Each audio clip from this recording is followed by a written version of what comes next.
Welcome to Midlife Matters, where we celebrate women's wisdom and wit. I'm Georgianne Lucier, your host, and I'm delighted to introduce today's guest, Lindsay Jesshop.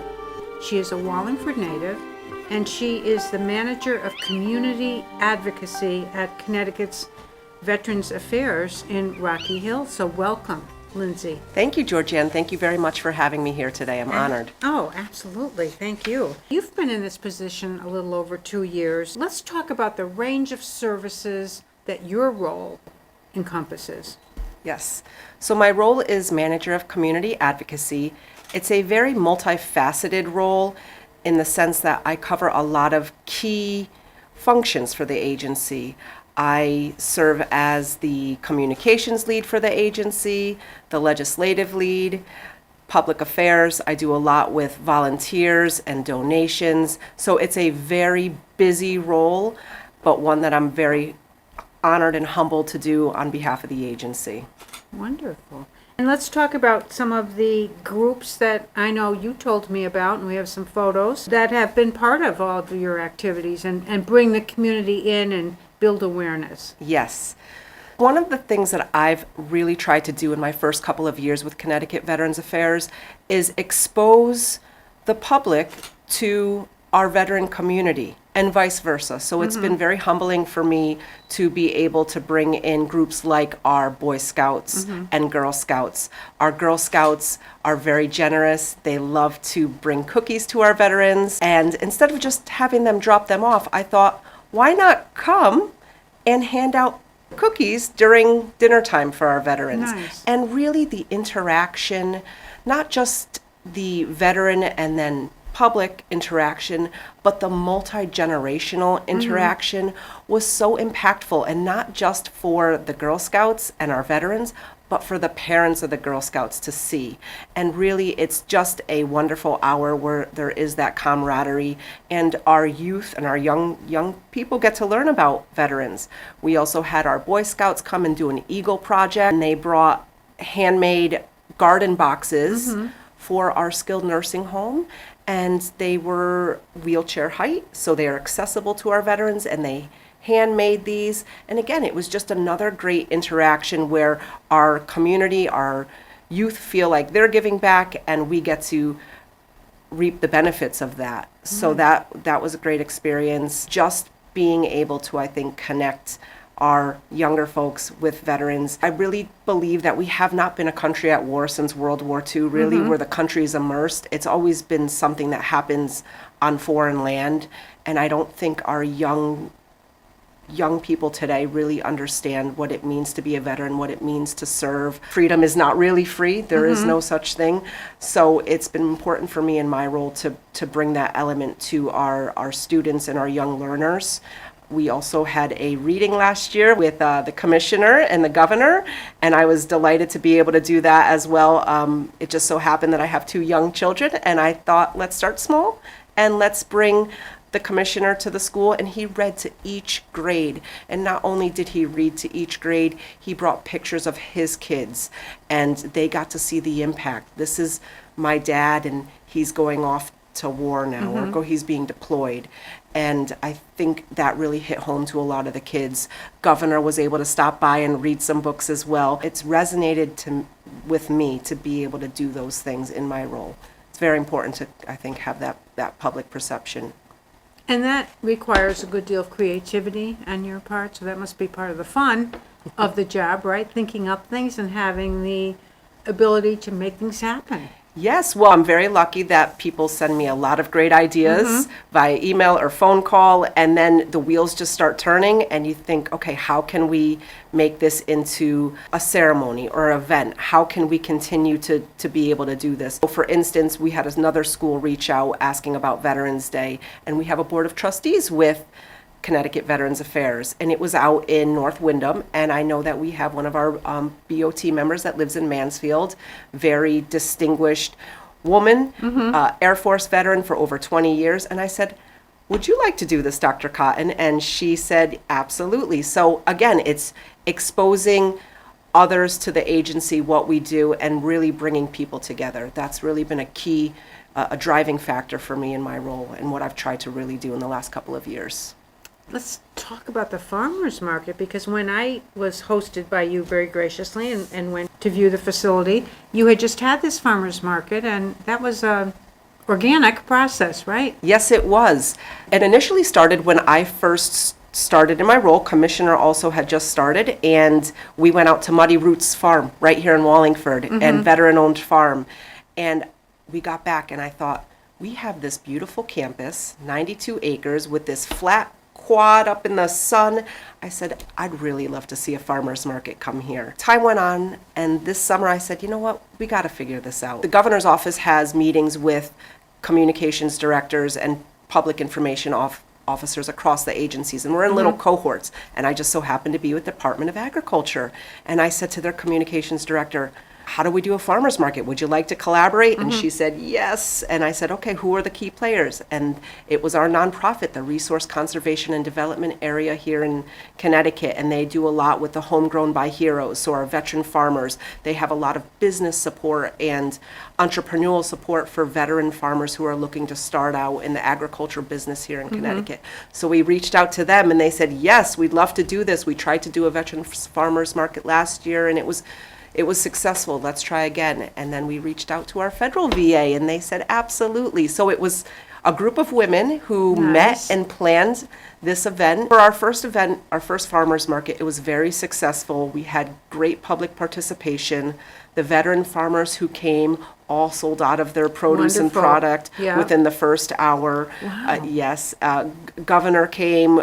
He spent an entire hour of his time walking around meeting each and every farmer. It also included a resource fair with about 20 or so different providers that do various supports and services to the veteran community. So overall, really nice event, and we are already planning the second one for next summer. Perfect. Yeah. I'm sure that was a lot of work. But very, very fulfilling and just very exciting for me. And something that must be a lot of fun for some of your residents, something like the Corvette Club. Yes. Right? Yes. It is incredible, the gracious donors that we have, and the donations and the calls that we receive. Everybody is so eager to help our veterans, which is wonderful. So we have a Corvette club. There's a couple of Corvette clubs, and they come onto our campus each year, and they do a Corvette show for our veterans. For our veterans who are in our skilled nursing home, who maybe don't get out as much as some of our other veterans, it's really nice for them to have that experience. They stay all afternoon. They drive around in their Corvettes. They let the veterans look in the engines, all of that. And they also are great donors. Everyone is so gracious. So they really go out there and solicit donations for the agency. And those came in the form of gift cards, which we're then able to provide services right back to the veterans who live on our campus. They're very handy to have when our veterans might be transitioning back to the community and they need a little, card to Walmart to go buy some pots and pans. So again, we're just overwhelmed by the kindness of our community. And you've had some activities around a series of books? Last October, we hosted a book launch for Mr. Ron Farina. He wrote a few books. His last book was called Sacrifice, the Final Chapter, and it is about Gold Star family members. And he had a book launch with Senator Blumenthal was there, and he had many of the family members of those that were killed in action present there. We had Missy, who flew out from California. Her sister, Nicole Gee, was sadly killed in Afghanistan right as our troops were pulling out of Afghanistan, and she was there. So again, it's just all of these experiences that really make you pause and think about what our service members do for our country, and not just the sacrifice of their service, but the sacrifice that their families also endure.